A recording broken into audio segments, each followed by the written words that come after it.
Alléluia. Amen. Alors, aujourd'hui, nous allons partager la parole de Dieu. Comme vous le savez, il y a un thème que nous avons commencé, il y a cela quelques semaines en arrière.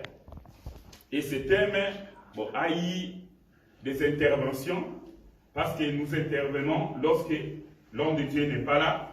Mais je crois qu'en tant qu'enfant de Dieu, nous allons nous souvenir de cet enseignement que nous sommes en train de donner. Nous sommes en train de parler de la tunique de Joseph, égale type de Christ. Alléluia. Amen. Alors, pour ceux qui n'étaient pas là, notre texte de base, c'était dans Genèse 37.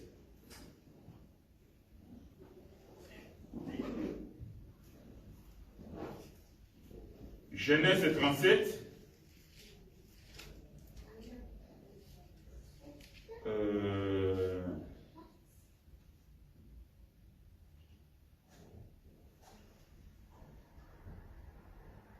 Je vais prendre les versets par-ci, par-là, pour ne pas lire tous les textes. Dans Genèse 37, verset 3, écoutez ce que la Bible dit. Israël aimait Joseph plus que tous ses autres fils, parce qu'il avait eu dans sa vieillesse. Et il lui fit une tunique de plusieurs couleurs. Verset 23. Lorsque Joseph fut arrivé auprès de ses frères, il les dépouillèrent de sa tunique, de la tunique de plusieurs couleurs qu'il avait sur lui. Verset 31. Il prit alors la tunique de Joseph et, ayant tué un bouc, il plongeait la tunique dans le sang. Verset 32. Ils envoyèrent à leur père la tunique de plusieurs couleurs, en lui faisant dire, voici ce que nous avons trouvé. Reconnais si c'est la tunique de ton fils ou non. Verset 33. Jacob l'a reconnu et dit, c'est la tunique de mon fils, une bête féroce l'a dévoré. Joseph a été mis en pièces. Parole du Seigneur. Amen. Alléluia. Amen. Pour rafraîchir un peu la mémoire de ceux qui n'étaient pas avec nous, nous parlons de la tunique de Joseph. Et comme vous avez entendu et écouté les thèmes que nous utilisons, la tunique de Joseph égale type de Christ. Et nous avons marché dans les Écritures pour démontrer que véritablement la tunique de Joseph est le type de Christ. Nous avons fait appel à des témoins et nous sommes dit que cette tunique, c'est le Père qui a fait cette tunique-là pour son fils. Amen. Alléluia. Ce n'était pas une tunique achetée dans un magasin. Mais la tunique que le Père a fait pour son fils Joseph. Amen. Et la tunique de Joseph était différente de tous les autres enfants de Jacob. Amen. Et nous avons vu que Joseph était le fils bien-aimé. Et nous avons montré que Jésus-Christ est le fils bien-aimé du Père. Alléluia. Yes. Alors, nous avons avancé et nous avons montré comment le Père devait envoyer Joseph seulement lorsqu'il est arrivé à Canaan. Lorsqu'il était en dehors du Canaan, il ne pouvait pas envoyer Joseph.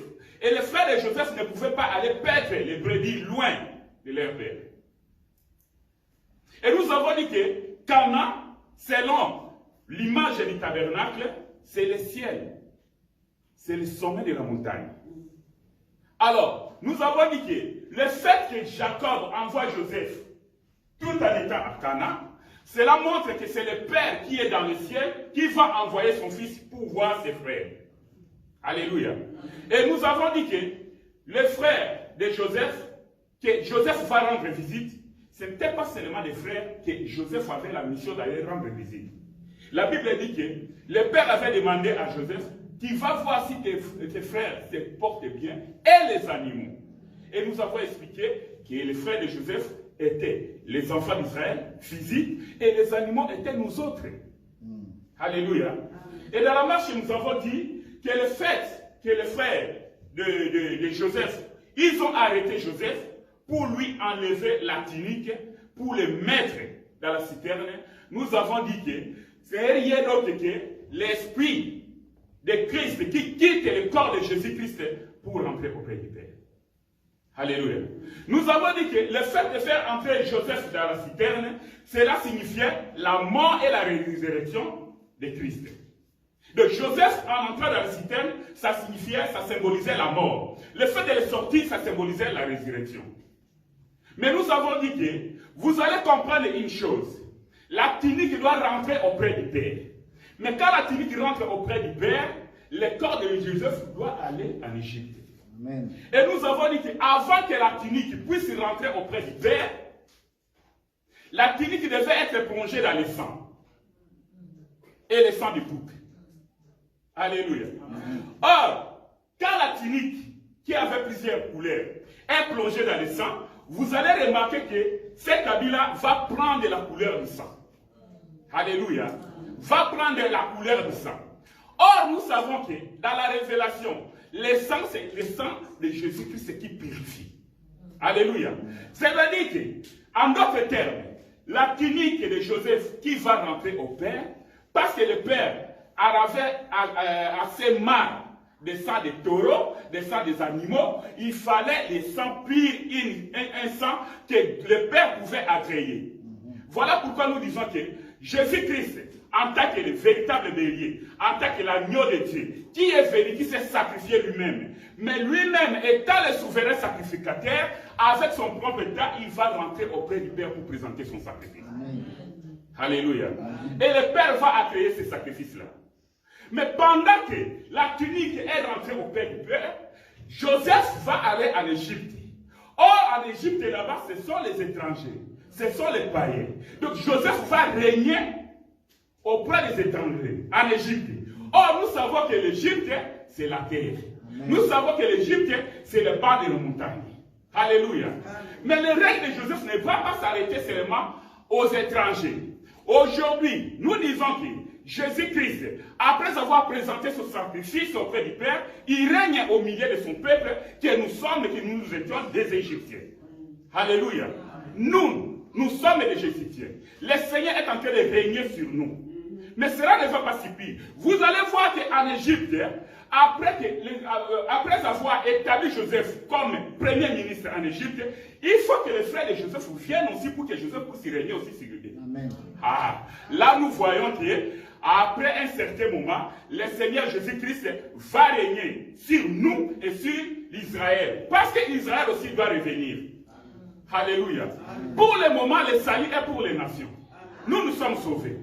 Israël est dans l'attente. Alléluia. Parce que Israël, à cause de sa désobéissance, Dieu l'a mis de côté. Alléluia. Aujourd'hui, nous sommes avec l'époux. Nous nous réjouissons avec l'époux. Voilà pourquoi nous sommes dans la joie. Mais Israël est mis de côté. À un moment donné, il faut que Israël aussi vienne entrer. Voilà pourquoi dans le millénaire, il y aura et Israël et nous serons ensemble pour régner avec le Seigneur. Amen. Alléluia. Et nous avons marché dans les Écritures, nous avons fait appel à des témoins et nous avons démontré que la tunique de Joseph est en train de marcher. Nous avons fait appel et nous avons expliqué que au niveau du désert, quand les enfants d'Israël étaient dans le désert, à un moment donné, ils se sont révoltés contre Moïse. Pourquoi ils avaient soif? Ils n'avaient pas d'eau. Ils se sont révoltés contre Moïse. Alors Moïse va crier à l'Éternel. Et l'Éternel va lui dire, écoute, moi je vais me placer devant les rochers. Toi tu vas frapper les rochers et les rochers vont donner de l'eau. Et c'est ce que Moïse a fait. Il prend le bâton, il frappe les rochers et les rochers donnent l'eau. C'est un miracle. On n'a jamais entendu qu'un rocher, dire qu'il est, puisse donner de l'eau. Un rocher qui devient une source d'eau. Alléluia. Mais bien aimé, Paul viendra nous expliquer plus tard que les rochers qui avaient donné de l'eau aux enfants d'Israël au désert, c'était un rocher spirituel, c'était Christ. Amen. Alléluia. Amen. Qui marchait avec les enfants d'Israël. Alléluia. Donc nous avons marché et nous avons démontré comment la tunique de Joseph était en train de changer de couleur. Alléluia. Ça c'était au moins ce que nous nous sommes dit la fois passée. Et nous avons encore ajouté d'autres témoins. qu'on ne peut pas tout répéter ici pour gagner du temps. Et aujourd'hui, nous allons prendre notre texte de base. Aujourd'hui, nous allons voir encore d'autres couleurs de la tunique de Joseph. Amen. Amen. Frère Oka, nous sommes dans le livre de Job. Job, chapitre 1er.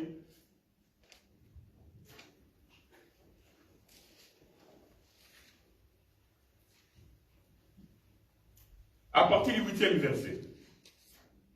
Je lis au nom de Jésus. Amen. L'Éternel dit à Satan, as-tu remarqué mon serviteur Job? Il n'y a personne comme lui sur la terre. C'est un homme intègre et droit, craignant Dieu, et se détournant du mal. Et Satan répondit à l'Éternel, est-ce d'une manière désintéressée que Job craint Dieu? Ne l'as-tu pas protégé, lui, sa maison et tout ce qui est à lui? Tu as béni l'œuvre de ses mains, et ses troupeaux couvrent le pays. Mais étends ta main, touche à tout ce qui lui appartient, et je suis sûr qu'il te maudit en face. Arrête-toi un moment, bien-aimé. Bien-aimé, ici, c'est l'Éternel Dieu qui est en train de vanter Job, son serviteur. Alléluia. Dieu reconnaît l'intégrité de Job. Dieu reconnaît la fidélité de Job. Dieu reconnaît l'obéissance de Job. Une question. Est-ce que quand tu t'examines aujourd'hui, tu es fier d'être un enfant de Dieu? Est-ce que Dieu peut se vanter de toi? Ce sont les questions que nous pouvons nous poser. Nous sommes encore dans la parole. Nous allons continuer la lecture. Mais quand j'étais en train de méditer ici, ça a attiré mon attention. La Bible dit que c'est un homme intègre et droit.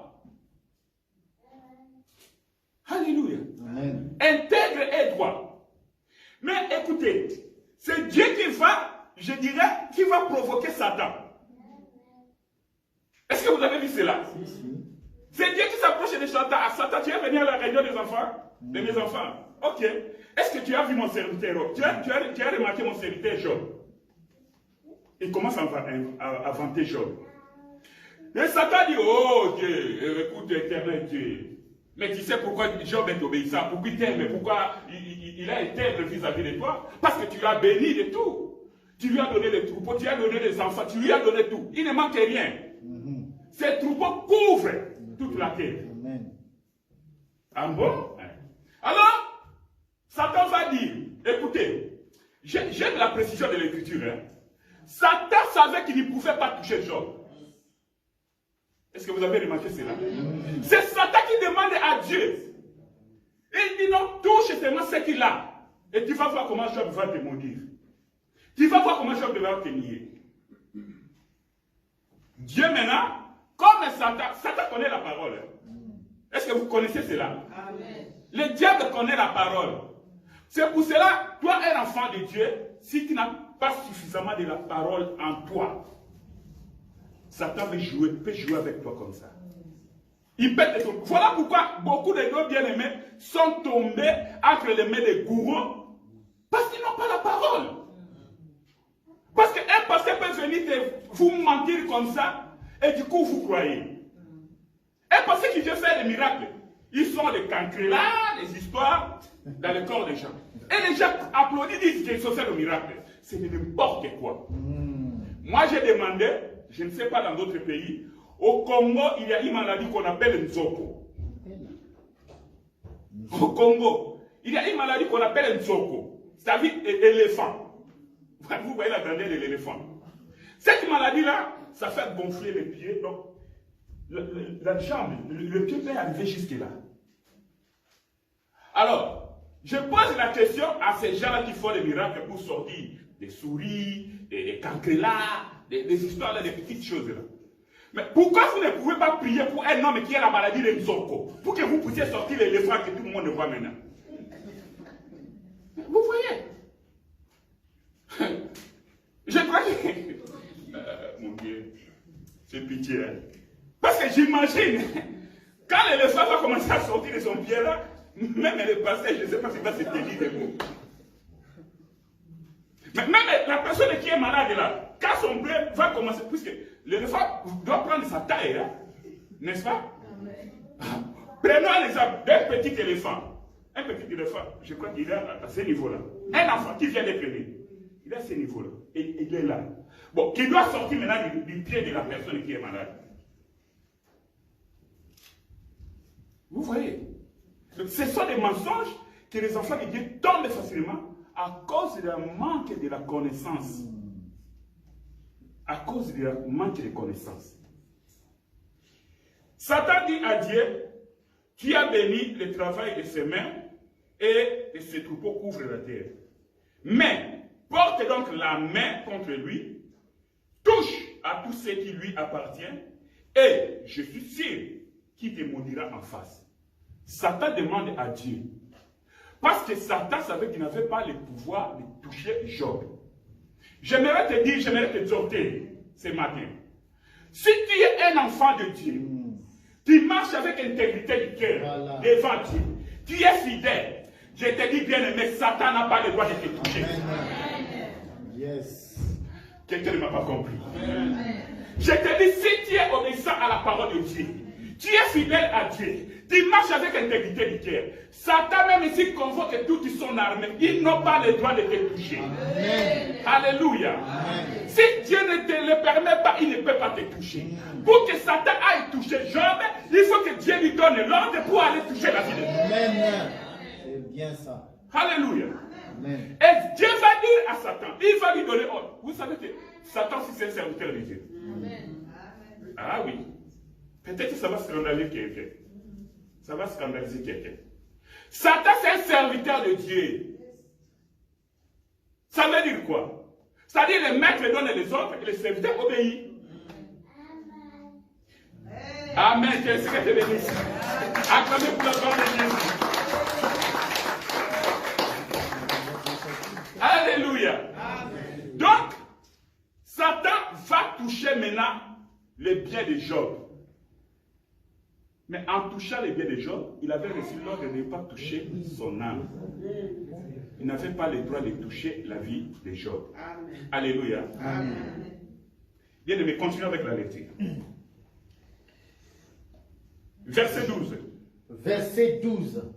L'Éternel dit à Satan, voici tout ce qui lui appartient, je te le livre.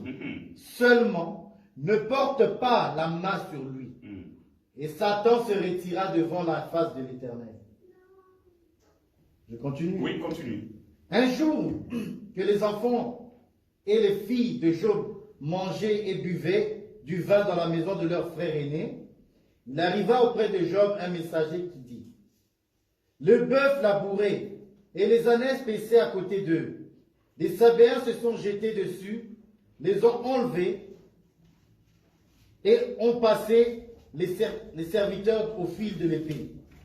Et je me suis échappé moi seul pour t'en apporter la nouvelle.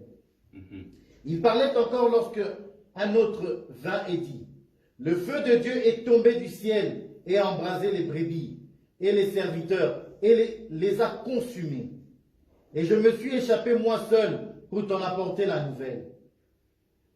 Il parlait encore alors qu'un autre vint et dit, des Chaldéens formés en 3 bandes se sont jetés sur les chameaux. Ils ont enlevé, ont passé les serviteurs au fil de l'épée, et je me suis échappé moi seul pour t'en apporter la nouvelle. Il parlait encore lorsqu'un autre vint et dit, tes fils et tes filles mangeaient et buvaient du vin dans la maison de leur frère aîné. Et voici un grand vent est venu de l'autre côté du désert et a frappé contre les 4 coins de la maison. Elle s'est écoulée sur les jeunes gens et ils sont morts. Je me suis échappé moi seul pour t'en apporter la nouvelle.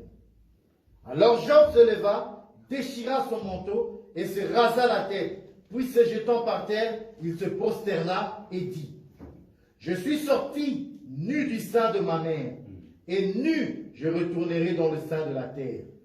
L'Éternel a donné, et l'Éternel a ôté. Que le nom de l'Éternel soit béni. En tout cela, Job ne pécha point, et n'attribua rien d'injuste à Dieu. Parole du Seigneur. Alléluia. Bien-aimés, nous avons écouté la lecture. Ça, c'est le pain.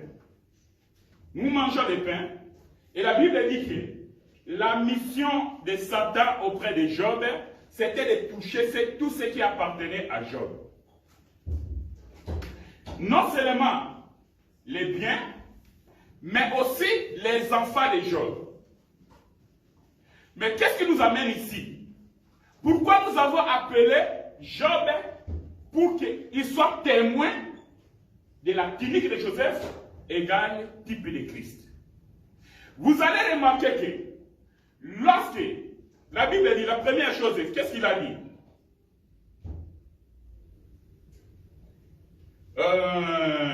Attendez. Verset 13. Verset 13. Un jour que les fils et les filles de Job mangeaient et buvaient du vin Oui. dans la maison de leur père aîné, il arriva auprès de Job un messager qui dit, le bœuf labouré et les ânesses paissées à côté d'eux. Les Sabéens se sont jetés dessus, les ont enlevés et ont passé leurs serviteurs au fil de l'épée. Et je me suis échappé moi seul pour t'en apporter la nouvelle. Amen. Arrête de payer. On va aller mollo. Ici, la Bible nous dit que les Sabéens, lorsqu'ils sont arrivés, ils ont enlevé les ânesses. Alléluia. Et ils ont aussi tué les serviteurs à coups d'épée. Et ce messager dit que je suis le seul à échapper. Mais écoutez, attendez. Monsieur le messager, est-ce que tu peux nous dire comment, disons, considérons ces Sabéens comme des rebelles? Des rebelles qui arrivent, qui saccagent tout. Ils tuent tous les serviteurs. Ils sont morts. Mais comment toi tu as pu échapper? Messager, tu dois nous expliquer comment toi tu as échappé, toi. Comment? Puisque c'est impossible. Comme nous sommes là, l'armée ou bien les rebelles entrent ici, avec les armes. Ils vont tuer tout le monde. Ils vont tuer tout le monde. Alors si toi qui t'échappes, tu parviens à sortir de cette porte-là, alors toi tu dois nous expliquer quel est le miracle que tu as opéré pour que tu puisses échapper. Le premier message, il dit que non, je suis seul à être sauvé. Je suis seul que je puisse m'échapper. Et je suis venu t'apporter cette nouvelle. Alléluia. Bien aimé Boka, on continue. Verset 16. Oui. Il parlait encore lorsqu'un autre vint et dit, le feu de Dieu est tombé du ciel et a embrasé les brebis et les serviteurs et les a consumés. Et je me suis échappé moi seul pour t'en apporter la nouvelle. Ah! Encore un autre messager. La même chose. Mais bien aimé, attendez. Dans les versets qu'on a lu précédemment, on a dit qu'ils ont enlevé les ânesses et tout ça, et les serviteurs de Dieu. Dans ce verset 16, on dit que le feu est descendu du ciel, le feu c'est-à-dire, ou bien la foudre est tombée du ciel, et ça a embrasé les brebis et les serviteurs les a dévorés. Je suis le seul à pu échapper pour t'en emporter la nouvelle. Bien aimé, le messager là, moi j'aimerais que, s'il était là, moi j'allais lui poser la question, monsieur le messager, est-ce que tu peux nous expliquer comment une foudre peut descendre du ciel? Il va tuer tous les animaux. Il va tuer même les serviteurs. Mais toi, tu t'échappes. Comment toi, tu as fait pour échapper à cette foudre-là? Mais non. Au niveau de la justice, on peut arrêter le messager. Je vous dis la vérité. La justice humaine, la justice terrestre, c'est un homme à arrêter parce que à partir de lui, nous devons comprendre comment cette foudre-là a quitté le ciel pour venir consumer les gens. Mais non, il est suspect, non? C'est le premier suspect dans une enquête. Le premier suspect. on les prend, on les garde, on les juge. Il doit bien expliquer. Alléluia. Mais ce n'est pas normal. Frère, on continue d'abord. Ah mon Dieu. Verset 17. Verset 17. Il parlait encore lorsqu'un autre vint et dit, des Chaldéens formés en 3 bandes se sont jetés sur les chameaux, les ont enlevés et ont passé les serviteurs au fil de l'épée. Et je me suis échappé moi seul pour t'en apporter la nouvelle. Ah. Encore. Mais il y a quelque chose qui ne va pas ici.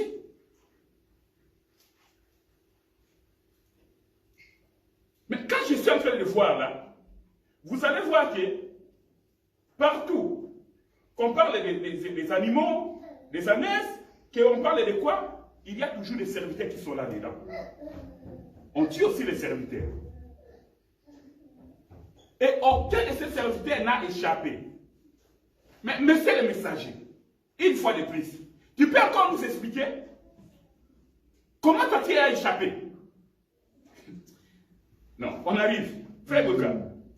Il parlait encore. Lorsqu'un autre vint et dit, tes fils et tes filles mangeaient et buvaient du vin dans la maison de leur frère aîné. Et voici, un grand vent est venu de l'autre côté du désert et a frappé contre les 4 coins de la maison. Elle s'est écoulée sur les jeunes gens et ils sont morts. Et je me suis échappé moi seul pour t'en apporter la nouvelle. Alléluia. Amen. Est-ce que vous avez compris comme moi? Amen. Ce messager-là, je vais lancer un avis de recherche. Je vous dis la vérité. Moi, à l'époque de Job, et que j'étais établi en dignité, je vais lancer un avis de recherche. Il faut qu'on me trouve ce messager-là. Et ce qui est plus grave ici, les enfants de Job, après avoir tué les serviteurs, tué les animaux, massacré tout, emporté tout, maintenant ce sont les enfants de Job.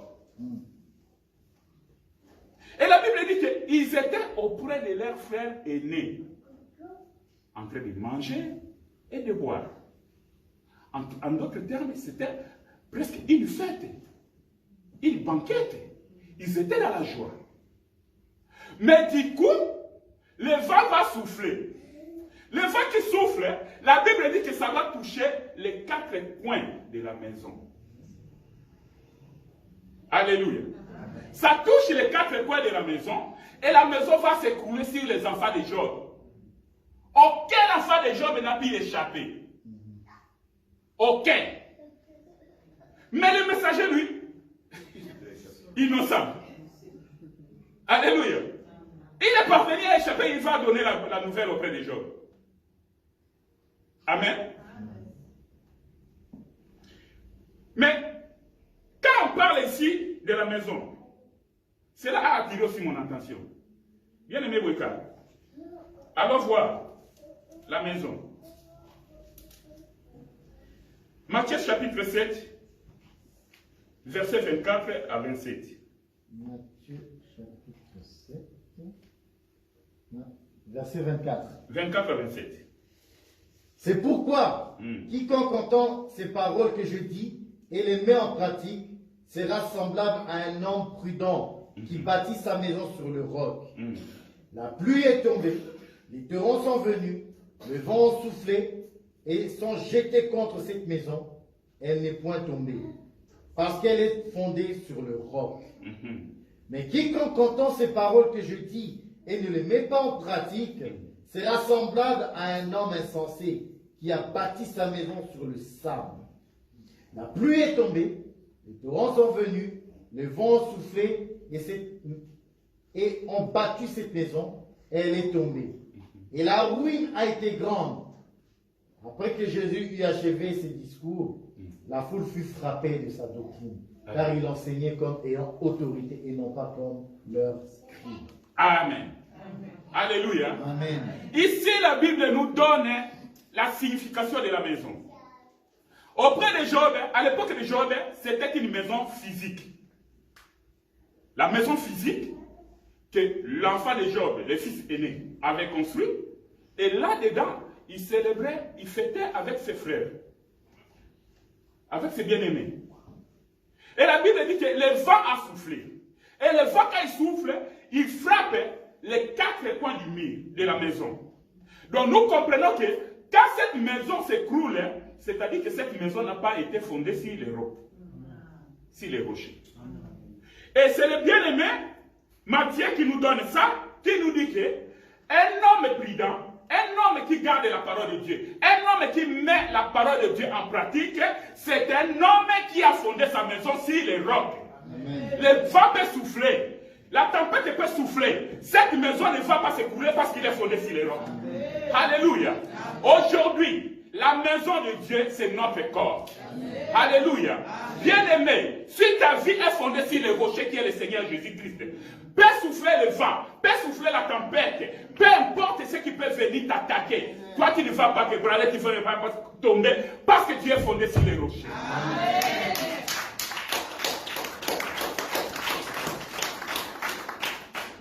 Alléluia. Amen. Même dans notre famille, si une famille est fondée sur Christ, toute la famille croit en Dieu, même si les sorciers volent au-dessus de votre maison. D'ailleurs, quand il arrive, nous avons écouté les témoignages, il va tomber. Parce que le feu qui monte de cette maison-là, c'est un feu dévorant, c'est un feu brûlant. Les sorciers vont tomber, on viendra les trouver le matin devant ta porte. Alléluia. Parce que nous sommes fondés sur les rocs. Nous sommes fondés sur les rochers. Alléluia. Et nous sommes inébranlables. Que le vent souffle, que la tempête souffle, nous sommes la ferme avec notre foi. Parce que nous savons sur qui nous comptons. Nous savons sur qui nous sommes fondés. Alléluia. Mais maintenant, nous allons revenir, bien-aimés. Maintenant, nous allons un peu prendre de l'envol. Alléluia. Dans un avion, on dirait, attachez vos ceintures, s'il vous plaît. Alléluia. On va entrer maintenant dans une zone de turbulence. Alléluia. Amen. Mais personne ne va tomber. Amen. Alléluia. En lisant ces passages de Job, dans ma Bible, j'ai vu 4 messagers. Amen. 4 messagers qui sont venus donner la nouvelle auprès de Job. Amen. Or, le chiffre 4 n'est rien d'autre que le chiffre 1. Alléluia. Amen. Le chiffre 4 n'est rien d'autre que le chiffre 1. Pourquoi nous disons cela? Parce que la Bible dit que, au commencement, lorsque Dieu créait le monde, l'Éternel va dire que la lumière soit, et la Bible dit que la lumière fut. Ça, c'était le premier jour. Le deuxième jour passe, il crée. Le troisième jour, il crée. Le 4e jour, la Bible dit que Dieu va créer les grands luminaires. Les grands luminaires, ils servaient pour présider la journée, ou bien le jour et la nuit. Or, parmi les luminaires que Dieu avait créés, la Bible dit qu'il va créer 2 grands luminaires. Et ces grands luminaires étaient le soleil et la lune. Alléluia. Or, le soleil c'est quoi? Le soleil n'est rien d'autre que la lumière du premier jour qui porte le corps. Amen. Alléluia. Amen. Parce que la lumière, au premier jour, n'avait pas de corps. Alléluia. Amen. Comme nous sommes là, nous voyons la lumière. Mais personne ne peut toucher la lumière. Ça, c'est la lumière du premier jour. Mais le 4e jour, quand nous voyons la lumière, l'ampoule, nous pouvons toucher l'ampoule. C'est ça le soleil. Est-ce que vous comprenez? Voilà pourquoi nous disons le chiffre 1 est égal au chiffre 4. Ah. Donc nous comprenons que les 4 messagers ici font seulement un seul message. Alléluia. Or, les messagers qui peuvent s'échapper de la mort que nous avons vu ici, dans ce passage de Job chapitre 1, ne peut être qu'un messager qui ne meurt pas. Amen. Amen. Alléluia. C'est un message qui ne meurt pas. Parce que sort toujours vivant. Amen. Alléluia. Est-ce que vous avez vu ça? Ah, ça c'était les couleurs de Joseph, de la tunique de Joseph. Alléluia. Et nous disons que ces messagers qui parvenaient à échapper à toutes sortes de morts n'est rien d'autre que Christ. Amen. Bien-aimé Weka. Il y a un passage là que j'aime beaucoup.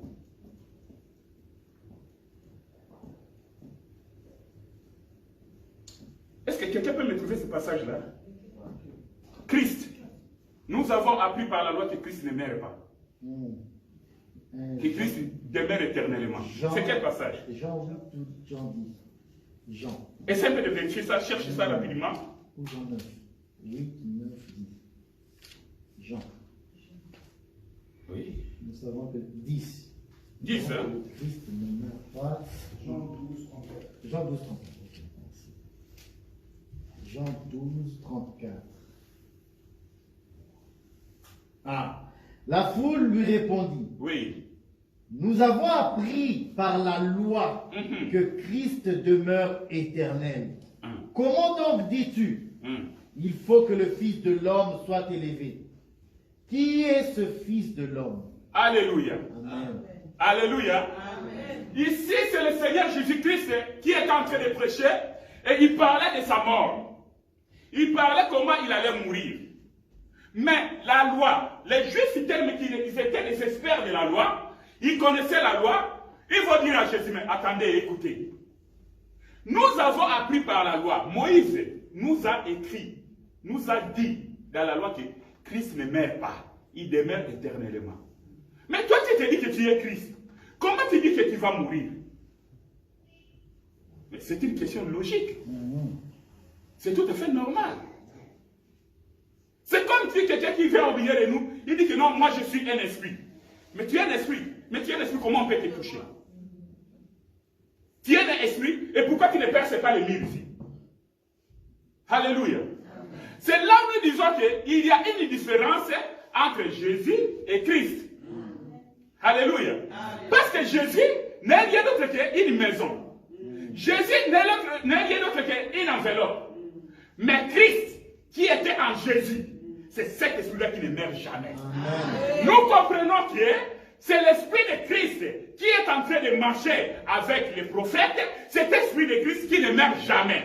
Mais vous allez voir que dans le passage de Job, les serviteurs étaient en train de mourir. Mais seuls les messagers ne mouraient pas.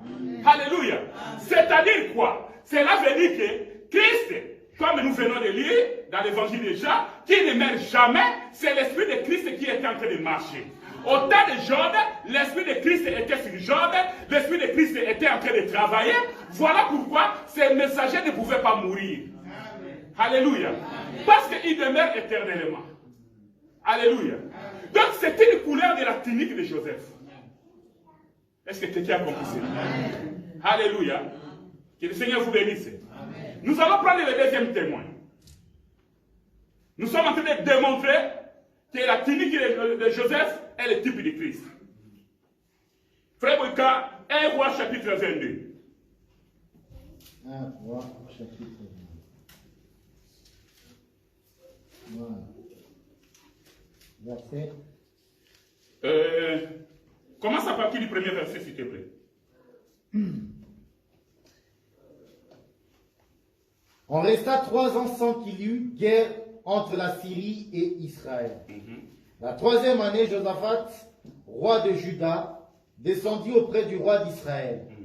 Le roi d'Israël dit à ses serviteurs, « Savez-vous que Ramoth en Galade est à nous, et nous ne nous inquiétons pas de la reprendre des mains des rois de Syrie. » Il dit à Josaphat, « Veux-tu venir avec moi attaquer Ramoth en Galade ?»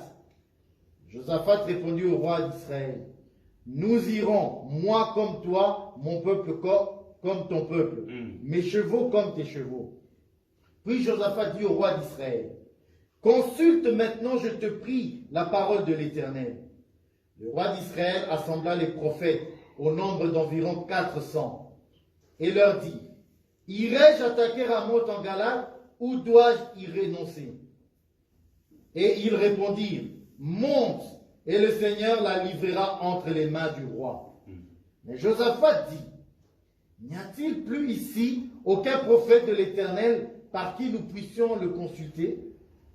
Le roi d'Israël répondit à Josaphat, il y a encore un homme par qui l'on pourrait consulter l'Éternel, mais je le hais, car il ne me prophétise rien de bon.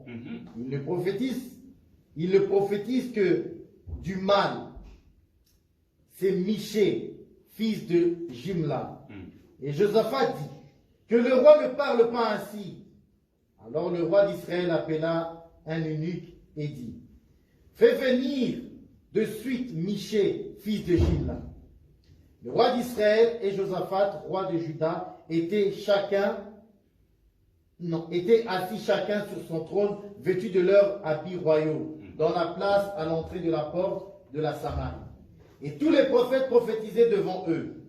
Sédécia, fils de Kenana, s'était fait des cornes de fer, et il dit, ainsi parle l'Éternel, avec ces cornes tu frapperas les Syriens, jusqu'à les détruire. Et tous les prophètes prophétisaient de même en disant, monte à Ramoth, en Galade, tu auras du succès, et l'Éternel la livrera entre les mains du roi. Les messagers qui étaient allés appeler Michée lui parla ainsi. Voici, les prophètes d'un commun accord prophétisent du bien au roi. Que ta parole soit donc comme la parole de chacun d'eux. Annonce du bien. Michée répondit, l'Éternel est vivant. J'annoncerai ce que l'Éternel me dira. Lorsqu'il fut arrivé auprès du roi, le roi lui dit, Michée, irons-nous attaquer Ramoth en Galade, ou devrons-nous y renoncer? Il répondit, monte, tu auras du succès, et l'Éternel la livrera entre les mains du roi. Et le roi lui dit, combien de fois me faudra-t-il te faire jurer de me dire que la vérité au nom de l'Éternel? Michée répondit, je vois tout Israël dispersé sur les montagnes, comme des brebis qui n'ont point de berger. Et l'Éternel dit, ces gens n'ont point de maître, que chacun retourne en paix dans sa maison. Le roi d'Israël dit à Josaphat, ne te l'ai-je pas dit? Il ne prophétise sur moi rien de bon, il ne prophétise que le mal. Et Michée dit, écoute donc la parole de l'Éternel. J'ai vu l'Éternel assis sur son trône, et toute l'armée des cieux se tenant auprès de lui, à droite et à sa gauche. À sa droite et à sa gauche. Et l'Éternel dit, qui séduira Akab pour qu'il monte à Ramoth en Galade et qu'il périsse? Ils répondirent l'un d'une manière et l'autre d'une autre. Et un esprit vint se présenter devant l'Éternel et dit, moi, je le séduirai. L'Éternel lui dit, comment? Je sortirai, répondit-il, et je serai un esprit de mensonge dans la bouche de tous ces prophètes. L'Éternel dit, tu le séduiras, et tu en viendras à bout. Sors et fais ainsi. Et maintenant, voici, l'Éternel a mis un esprit de mensonge dans la bouche de tous les prophètes qui sont là. Et l'Éternel a prononcé du mal contre toi. Alors Sédécia, fils de Kenana, s'étant approché, frappa Michée sur la joue et dit, par où l'esprit de l'Éternel est-il sorti de moi pour te parler? Michée répondit, tu le verras au jour où tu iras de chambre en chambre pour te cacher. Et le roi d'Israël dit, prends Michée et amène-le vers Amon, chef de la ville, et vers Joas, fils du roi. Tu diras, ainsi parle le roi. Mettez cet homme en prison et nourrissez-le de pain et de l'eau d'affliction jusqu'à ce que je revienne en paix. Et Michée dit, si tu reviens en paix, l'Éternel n'a point parlé par moi. Il dit encore, vous tous, peuple, entendez. Le roi d'Israël et Josaphat, roi de Juda, montèrent à Ramoth en Galade. Le roi d'Israël dit à Josaphat, je veux me déguiser pour aller au combat, mais toi, revêts-toi de tes habits. Et le roi d'Israël se déguisa et alla au combat. Le roi de Syrie avait donné cet ordre aux 32 chefs de ses chars. Vous n'attaquerez ni petit ni grand, mais vous attaquerez seulement le roi d'Israël. Quand les chefs des chars aperçurent Josaphat, ils dirent, certainement, c'est le roi d'Israël. Ils s'approchèrent de lui pour l'attaquer. Josaphat poussa un cri. Le chef de chars, voyant que ce n'était pas le roi d'Israël, s'éloignèrent de lui. Alors un homme tira de son arc au hasard et frappa le roi d'Israël au défaut de la cuirasse. Le roi dit à celui qui dirigeait son char, « Tourne et fais-moi sortir du champ de bataille, car je suis blessé. » Le combat devint acharné ce jour-là. Le roi fut retenu dans son char en face des Syriens, et il mourut le soir. Le sang de la blessure coula dans l'intérieur du char. Au coucher du soleil, on cria par tout le camp, chacun à sa ville et chacun dans son pays. Ainsi mourut le roi, qui fut ramené à Samarie, et on enterra le roi à Samarie. Lorsqu'on leva les chars à l'étang de Samarie, les chiens léchèrent le sang d'Akab, et les prostituées s'y baignèrent, selon la parole que l'Éternel avait prononcée. Amen. Amen. Alléluia. Amen. Une longue lecture, mais cela était très important pour que vous puissiez bien comprendre l'histoire. Ici, nous sommes au moment où il y a eu séisme, une division du royaume d'Israël. Il y a eu le royaume du Nord, le royaume d'Israël, et il y a eu le royaume de Juda. Le royaume d'Israël était composé de 10 tribus. Et le royaume de Juda était composé de 2 tribus. Merci Dieu. Alléluia. De 2 tribus. Alors, une partie de la terre du côté d'Israël était occupée par les Syriens. Maintenant, la Bible dit que le roi de Juda, de l'autre royaume, va aller rendre visite au roi d'Israël. Et là, son collègue, ou bien son homologue, va lui proposer, moi je vais descendre en guerre. Je vais aller attaquer les Syriens pour récupérer cette portion de terre. Veux-tu venir avec moi?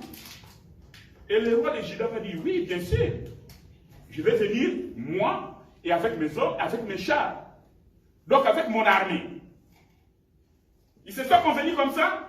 Mais le roi Josaphat, donc le roi du royaume de Juda, va demander au roi d'Israël de consulter la parole de l'Éternel, de consulter Dieu, avant de faire n'importe quelle chose. Dans l'ancienne alliance, lorsque les enfants d'Israël avaient été obéissants à la parole de Dieu, c'était pareil. On devait consulter Dieu avant d'aller en guerre, avant de faire quelque chose. Et on va convoquer les prophètes. Or, à cette époque-là, tous les prophètes étaient corrompus. Donc, aucun prophète ne prophétisait de la part de Dieu. Mais comme il y a toujours un reste, comme il y a toujours quelqu'un qui ne peut pas trahir Dieu, qui reste fidèle, et à cette époque-là, le prophète qui était fidèle à l'Éternel, il s'appelait Michée.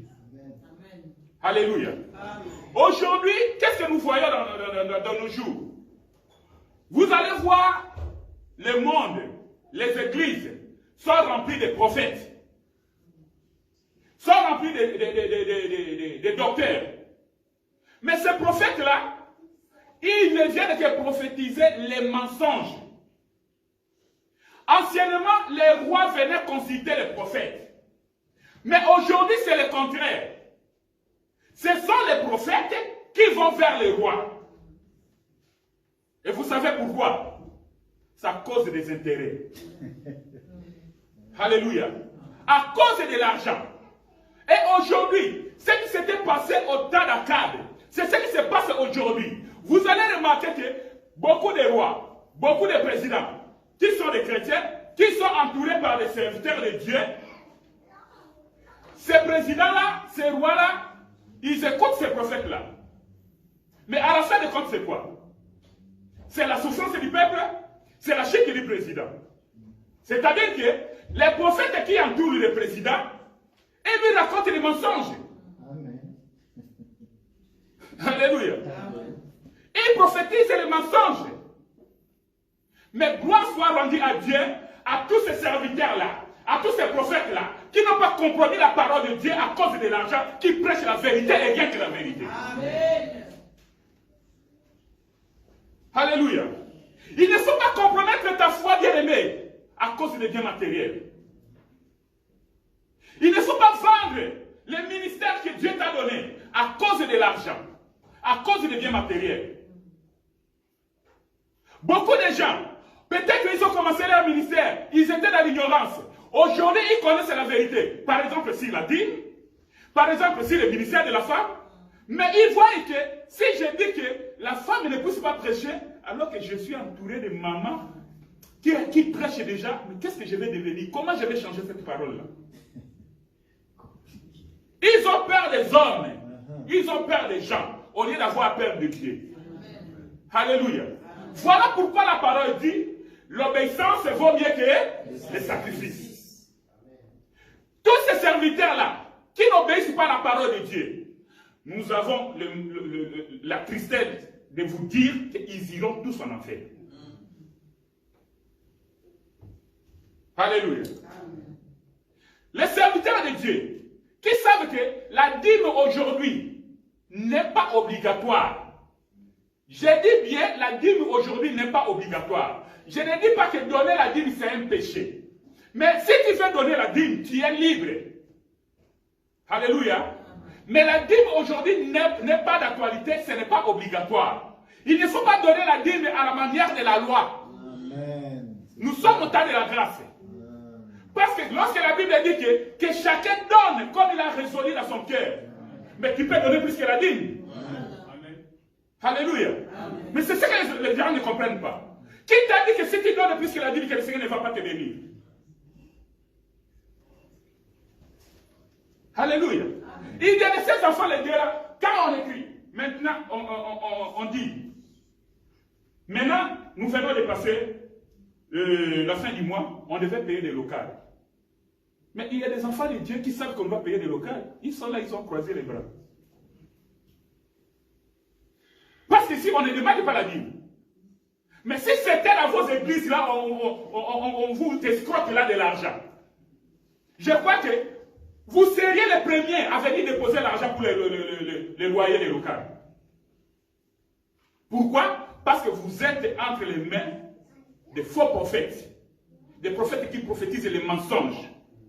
Mais gloire soit rendue à Dieu, vous qui êtes ici, vous êtes bénis. Alléluia.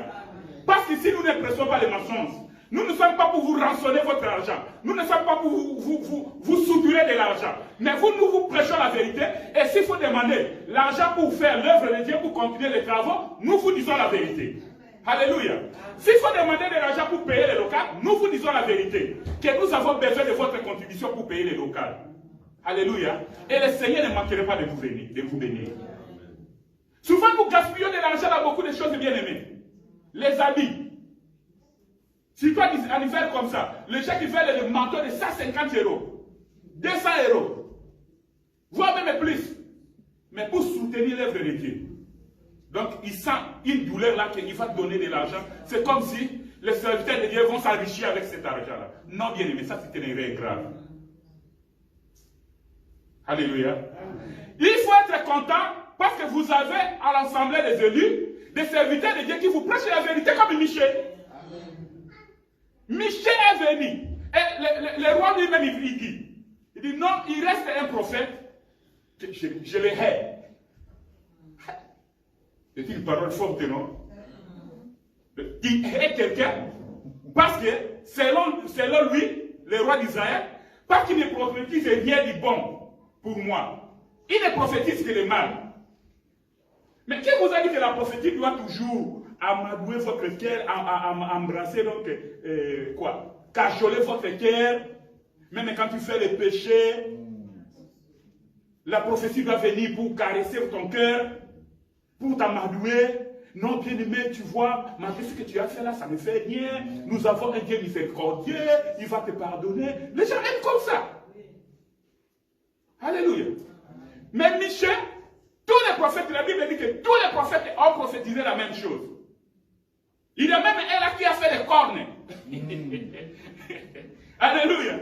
Il fabrique des cornes pour impressionner les rois.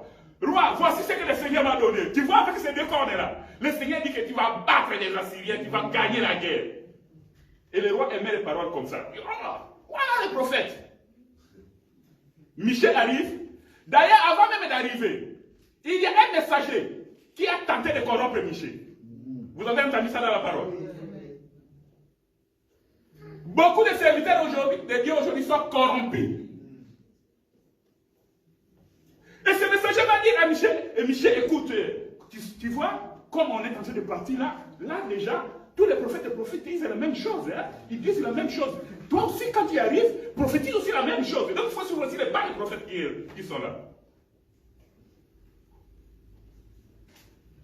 Mais Michel, l'homme intègre, il arrive. Regarde ce que Michel va faire. Il va jouer un peu avec l'esprit du roi.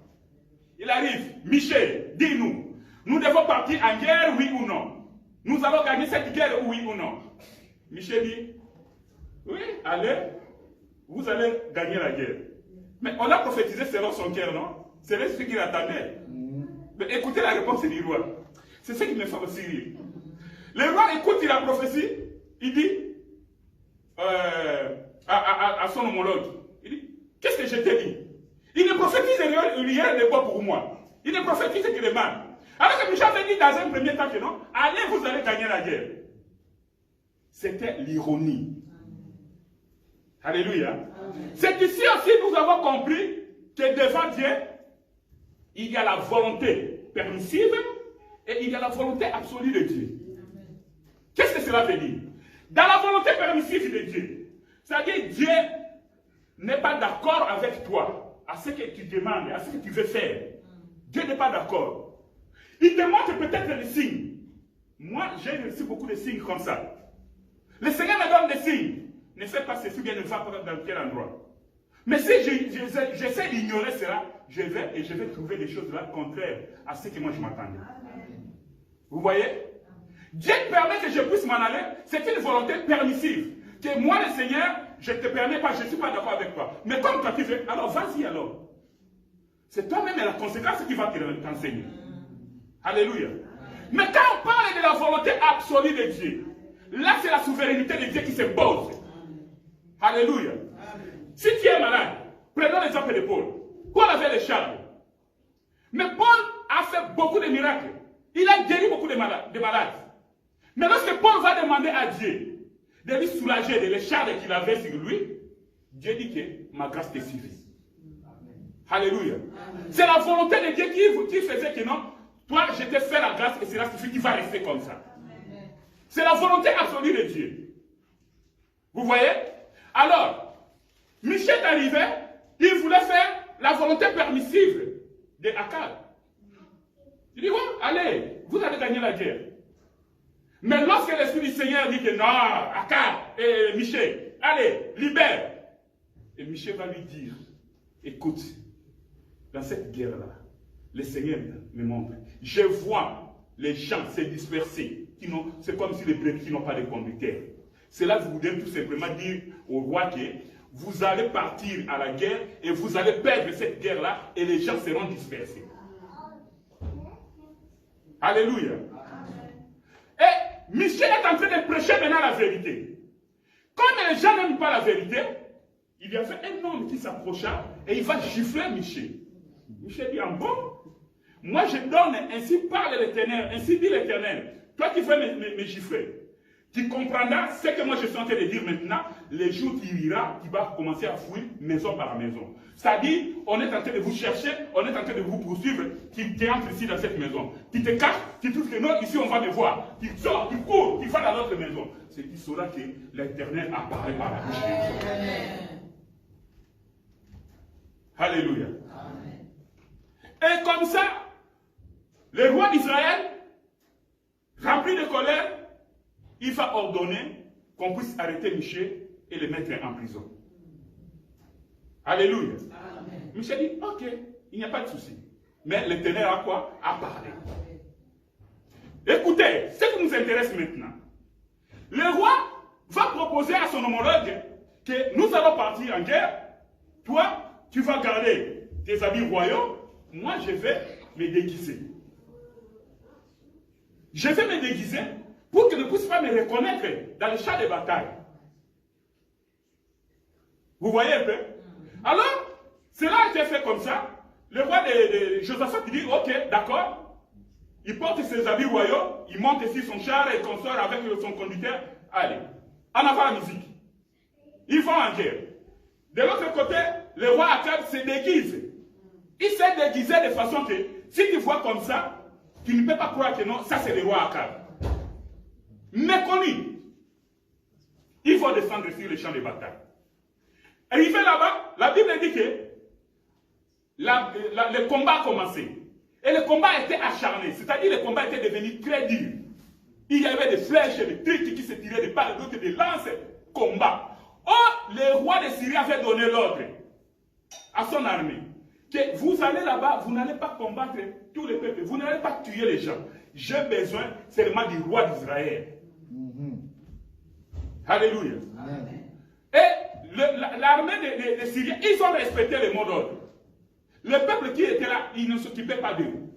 Parce que le peuple d'Israël était en débandade, bien sûr, selon la prophétie du prophète Michée. Était en train de fuir. Mais l'armée syrienne était là, ils voyaient les gens, ils passaient, ils cherchaient seulement le roi d'Israël. Face à face, il se retrouve avec le roi Josaphat. Comme il avait des habits royaux, certainement le roi d'Israël, c'est celui-là. Quand ils se sont approchés pour la battre, le roi de Josaphat va crier. Et lorsqu'il va crier, il s'approche comme ça. Ah non, ce n'est pas lui. Ils vont laisser Josaphat. On cherche Akab confondu au milieu des gens. Et la Bible dit qu'un homme va prendre son arc. Il va tirer une flèche par hasard. J'aime ça. Alléluia. Une flèche par hasard à l'air. Et la flèche là, savait qui il devait atteindre.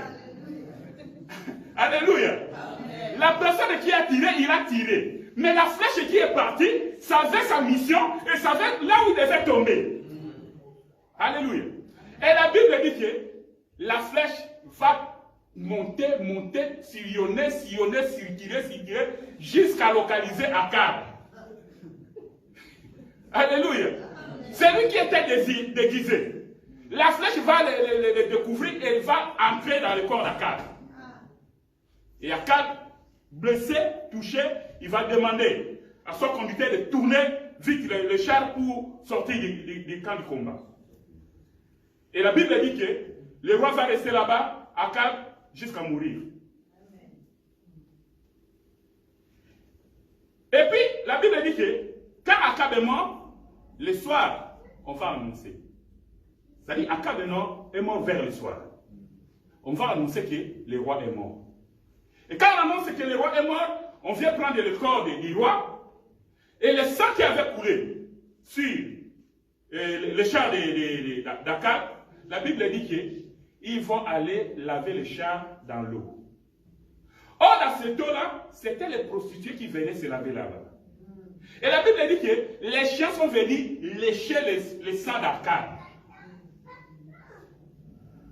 Alléluia.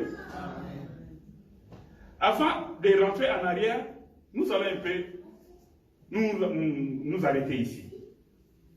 Selon la prophétie,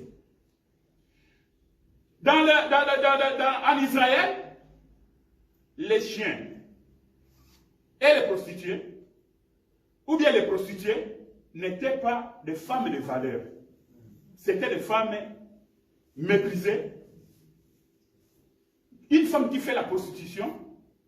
Donc, c'est une femme en Israël, c'était une abomination même. Mais les femmes prostituées vont laver dans le sang d'Akab. Les chiens viendront lécher le sang d'Akab. Mais qui sont ces prostituées? D'où viennent ces chiens qui viennent lécher le sang d'Akab? Or, la Bible nous dit que nous étions les prostituées. Nous étions les prostituées. Les gens qui avaient la prostitution, c'est-à-dire qu'on avait plusieurs hommes qui passaient au-dessus de nous. Quand je parle de plusieurs hommes ici, je fais allusion à la tradition, à la coutume, à tout ce que nous connaissons, aux sorciers, à la sorcellerie, à tout ce que vous connaissez. C'était la prostitution. Parce qu'on n'avait pas un mari fixe. Est-ce que vous comprenez cela? Mais voilà pourquoi lorsque le Seigneur Jésus est venu, il va dire aux pharisiens, il dit, les publicains et les prostituées vont vous dévancer dans le royaume des cieux. Alléluia. Voilà pourquoi nous qui avons été des prostituées, nous avons accepté de laver dans le sang de notre Seigneur Jésus-Christ, nous les avons dévancés dans le royaume des cieux.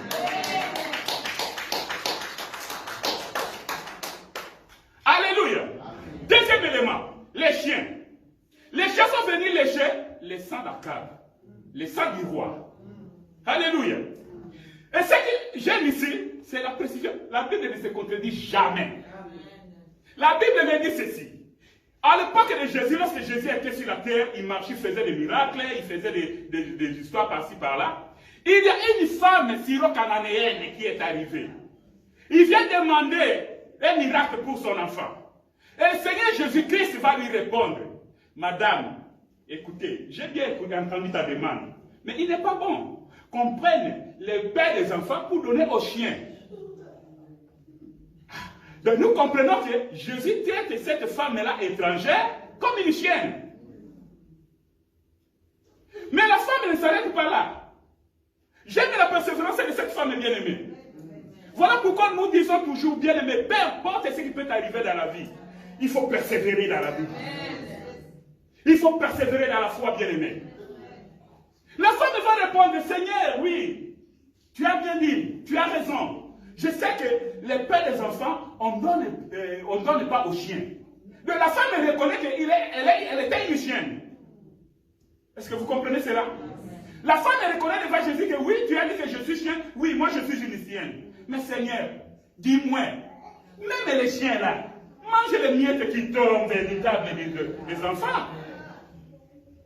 Alléluia. Or, pour que le pain devienne une miette, ce pain doit être brisé. Alléluia. Or, je connais une personne. Lorsqu'il est venu, il a déclaré que moi je suis le pain de vie. Je suis le pain qui est descendu du ciel. Il faut que le pain soit brisé à la croix de Golgotha pour que toi et moi qui étions les chiens, nous pouvons profiter de miettes.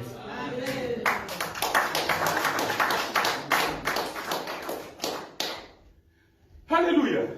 Voilà pourquoi nous disons que nous sommes les bien-aimés. Nous avons accepté de laver dans le sang du roi. Et nous avons accepté de manger les miettes qui sont tombées des tables des enfants. Et les enfants ici, c'est le peuple d'Israël. Alléluia. Nous étions des chiens, mais nous avons mangé sous la table et cette miette-là nous a donné la vie aujourd'hui. Alléluia. Mais écoutez bien aimé. Frère Weka, Philippiens chapitre 2. Et ici, on va conclure.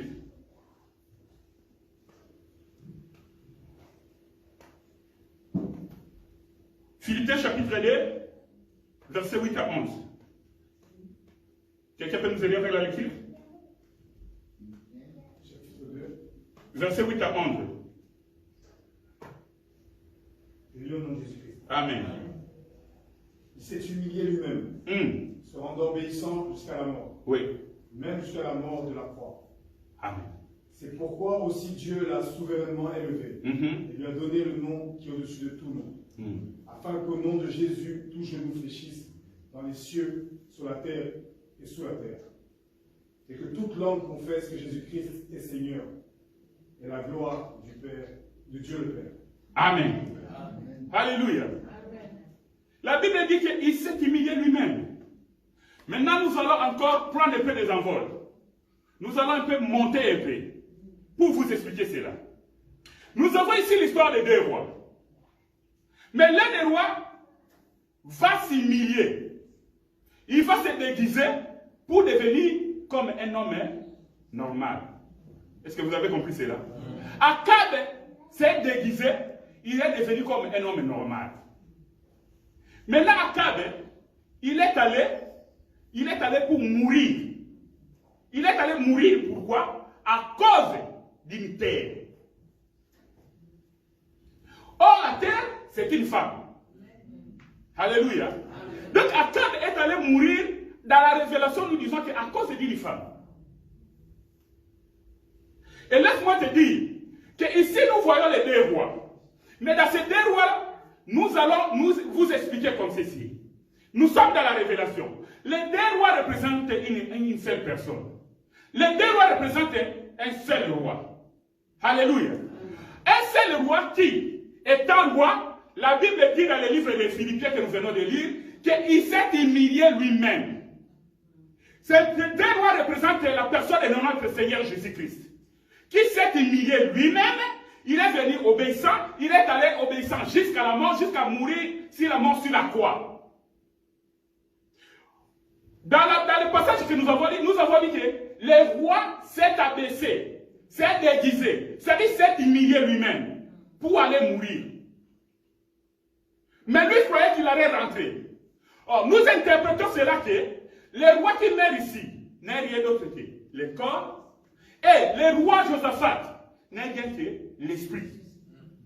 Alléluia. Pourquoi nous disons cela? Nous devons comprendre que lorsque Dieu avait établi les 12 tribus d'Israël, les royautés étaient pour la tribu de Juda. Alléluia.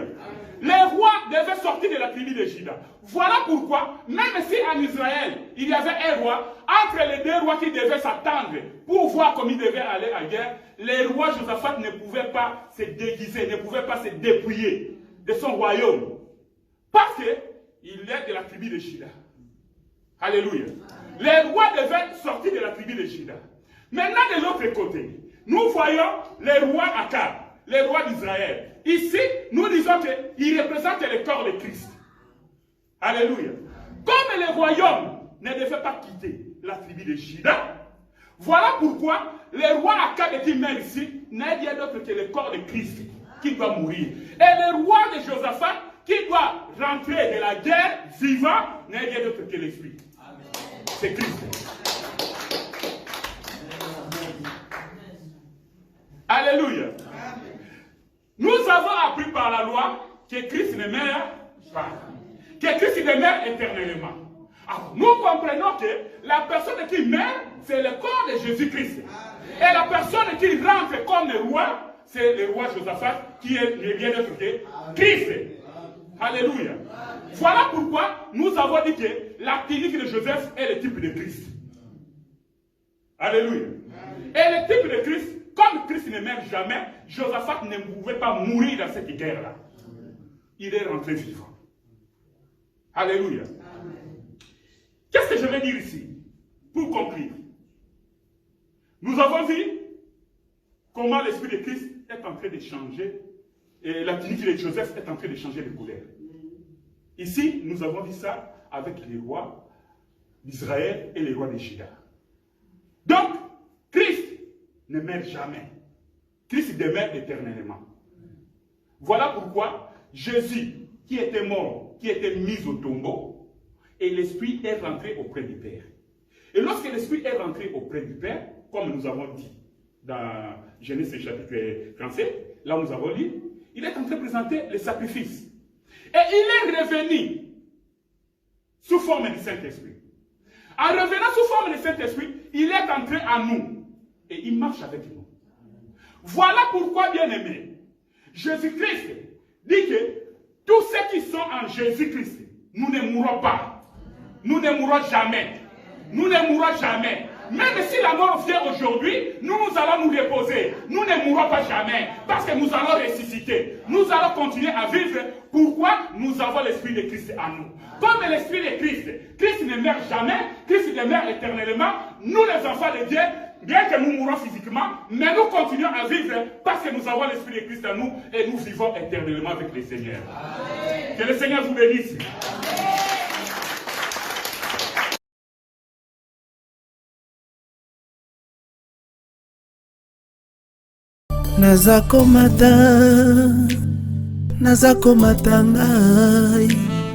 Nazakomata ngai